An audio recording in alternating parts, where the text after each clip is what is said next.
अस्सलाम वालेकुम। सफ़ा नंबर 18 अत पे ब्याक अख मूल अक्षर जीम। जीम सत जहाज, जीम सत जग, जीम सत जाम, जीम सत जोलना। जहाज वुच, जग छल, जाम लाग, जोलन आन। जीम सत जहाज, जीम सत जग, जीम सत जाम, जीम सत जोलना। जहाज वुच, जग छल, जाम लाग, जोलन आन।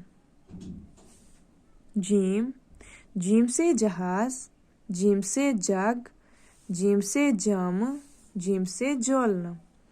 जहाज वुच, जग छल, जाम लाग, जोलन आन।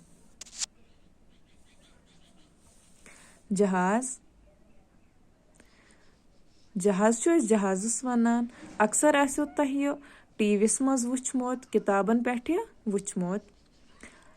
अत उर्दूस मज तो जहाज वनान और इंग्लिशस मज अत एरोप्लेन वनान। जग, कशर पे जग वनान। मग कह लुक वनान।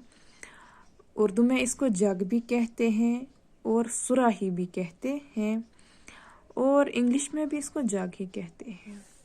जाम, यम गई कोरन हंद पलो। जाम कोर लागान, लड़कियों का पोशाक, लड़कियों का ड्रेस, फ्रॉक, या इसको उर्दू में जामा भी कहते हैं। जोलना, स्कूल का बैग, हमारे स्कूल का बस्ता, किताबों का बस्ता, और या हम इंग्लिश में इसको बैग कहते हैं। जहाज वुच, इसका मतलब हुआ जहाज, हम जहाज को ही बोलते हैं। जहाज वुच का मतलब हुआ जहाज देखो। जग छल, जग दोलो, सुराही दोलो। जाम लाग, जामा पहनो।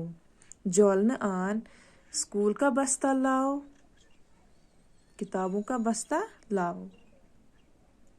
अब आप इनके मूल अक्षर अलग अलग करना और अपनी कॉपी पे लिखना, फिर मेरे नंबर पे सेंड कर देना। वो आपका असाइनमेंट है।